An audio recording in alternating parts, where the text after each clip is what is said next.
Hello, everyone. I'm going to take a few minutes here to describe the best methods for paraphrasing and to make sure that we fully understand what it means to paraphrase and why it is such an important skill. A skill not only for typically used in English classes, but also in history classes. Also, anytime you're asked to reference data in a science course or similarly in a math course. So, this is just in general an incredibly important skill. You'll also be using paraphrasing sometimes as you are discussing very cool articles that you read with your friends, family, and coworkers. You're constantly paraphrasing, and it is important that we do it correctly. All right, so what is paraphrasing? Paraphrasing is borrowing ideas from a source. It is typically reading an article or watching a video, reading something from a book, a magazine, and then summarizing in your own words what it is you've read. And typically we see that we are summarizing or paraphrasing lots of information and data and text into 1 to 2 sentences. The idea is to paraphrase as efficiently as possible to get to the key points of whatever it is you are referencing. You're explaining ideas from the source in your own words and restating their ideas. It is important that you do so accurately and that you do not misrepresent ideas. So, why do we paraphrase? We do this to establish credibility for yourself as well. Whenever you're paraphrasing, you're representing that you understand what you're reading, that you can reference the data accurately, and to provide whatever it is you're writing, your research paper, your data, your analysis, you're showing accuracy. You're maintaining a flow and style of your writing. It's an alternative to just directly quoting. Direct quotes should be limited to really important bits of data, something that really can't be paraphrased, like a statistic, a specific date, a quote within a quote. But otherwise, we really need to focus on paraphrasing basically 95% of data we reference. This also shows strength in your writing as you're representing your ability to understand what you're reading and then applying that to your own research.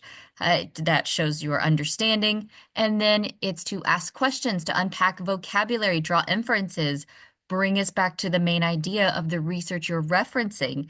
And we paraphrase for both reading and writing. So you're going to be using this everywhere. So how do we do it? So there are 6 steps for effectively paraphrasing. First, become familiar with the vocabulary and ideas around the topic. Whenever you're reading an article that you're going to reference in an essay or in an analysis, make sure you actually understand what you're reading and that you understand what the main topic is that's being discussed. Determine the big picture by reading and then rereading the passage. Definitely read whatever you're referencing your source. Read it multiple times. You fully understand it as though that person were standing right there with you, making sure you understood their writing. You have to paraphrase accurately. Ask yourself, what does this mean? Paraphrase the text aloud with a partner. That's really helpful for making sure that you're making someone else's ideas clear in your own writing. Change the sentence structure, the voice, rephrase things. So if you're paraphrasing a small amount of information, it can be really helpful to use synonyms, to rearrange words, to make sure that you are restating their ideas in a slightly different fashion. Make sure you're comparing what you write with the original text and always credit the author with an appropriate citation. Write in the essay or write in the analysis. It is not uncommon for a science conclusion to have citations within it. But we definitely see that more in like background research. All right, so you're going to paraphrase whenever you use research or someone else's ideas or writing. You use it to simplify complex text. Anytime you type into an essay or type into a response in a lab report information which was not your idea or which was not your research, you need to paraphrase and avoid plagiarism with a citation. It also helps eliminate less relevant information. Sometimes I've seen students who quote huge chunks of an article they've read, and most of that is unnecessary to the point they're trying to make in their paper. So let's just stick to the relevant information. We'll reorganize our ideas and use this instead of like unnecessary lengthy quoting. All right, whenever you're putting a citation in with a paraphrase, make sure you credit the original author or source. Follow guidelines. Some guidelines will be APA style, some will be Chicago style, some will be MLA. So make sure you're following the appropriate style. This avoids plagiarism, which avoids disciplinary action, and maintains academic integrity. Typically, we see the citation not just on a works cited or resources page, but always in the actual text. So at the end of the sentence, even though it doesn't have quotations around it, it's someone else's ideas that you rephrased for us. So you need to put the appropriate citation at the end of the sentence, the parentheses with the author's last name and page number, name of the article, maybe it's the date, just depends on the guidelines you're following. We put the citation right there in the sentence. All right, so I'm just going to show you, though, an example of rephrasing and paraphrasing. So two examples here. The first one is taken from a snapshot of the U.S. Geological Society's main website on pesticide use in agriculture.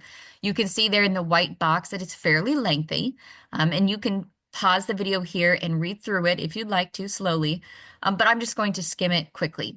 Assessment and management of pesticides require far more information than we can afford to directly measure for all the places, times, and pesticides of interest.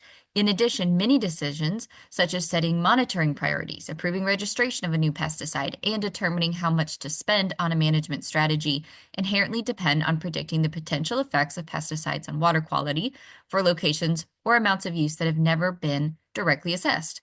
In these situations, statistical models and other types of models are used for predicting water quality conditions at unmonitored locations under a range of possible circumstances. Whew, right? That's a mouthful.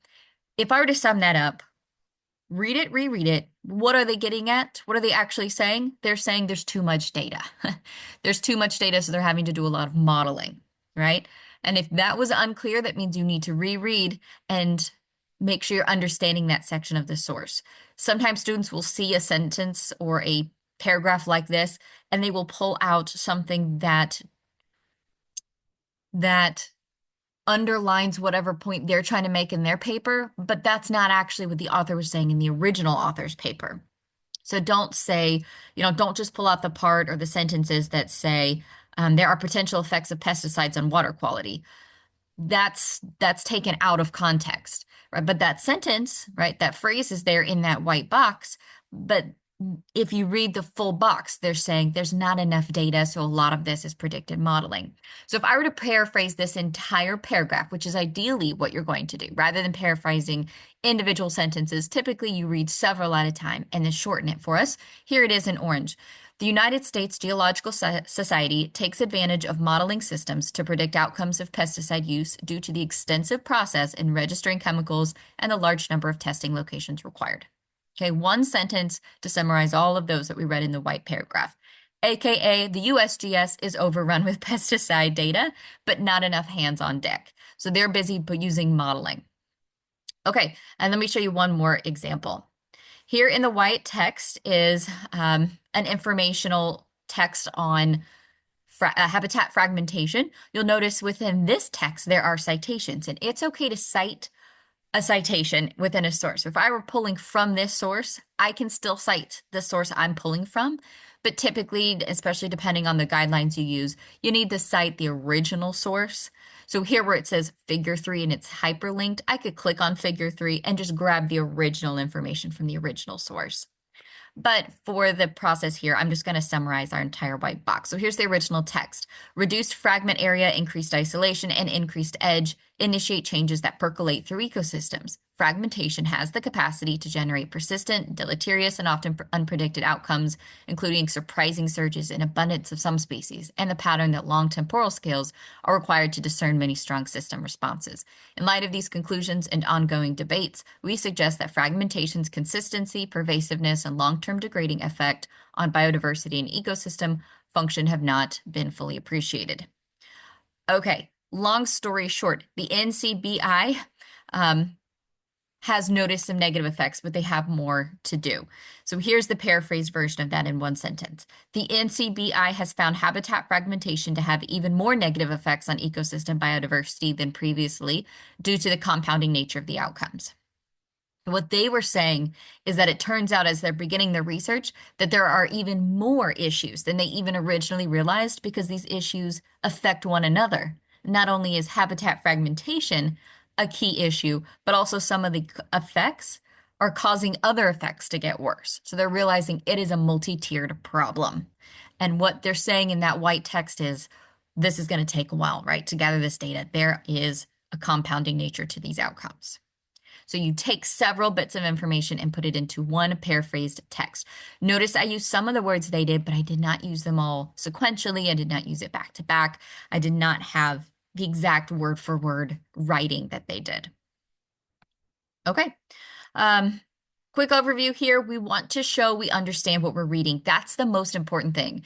We also want to support our own writing accurately by accurately getting information and paraphrasing. We want to discuss the information and to not change the meaning, okay? We don't want to take anything out of context. We want your paraphrasing to be clear and concise to the original author's point of view.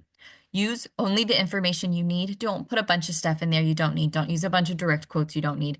And don't paraphrase stuff that's not really necessary. Okay, so that's a quick overview then of paraphrasing. If you have questions, definitely send screenshots or examples of writing that you're doing in an attempt to paraphrase to your teachers. They will do a great job of, before you submit a lab report or an essay or conclusion, of referencing your data with you to make sure you're paraphrasing properly. Avoiding plagiarism is incredibly important. And I do want to give a quick shout out then, in light of discussing academic integrity, that I did take this PowerPoint presentation from Turnitin, which we use to check over for academic integrity on our papers. All right, thank you very much and have a good day.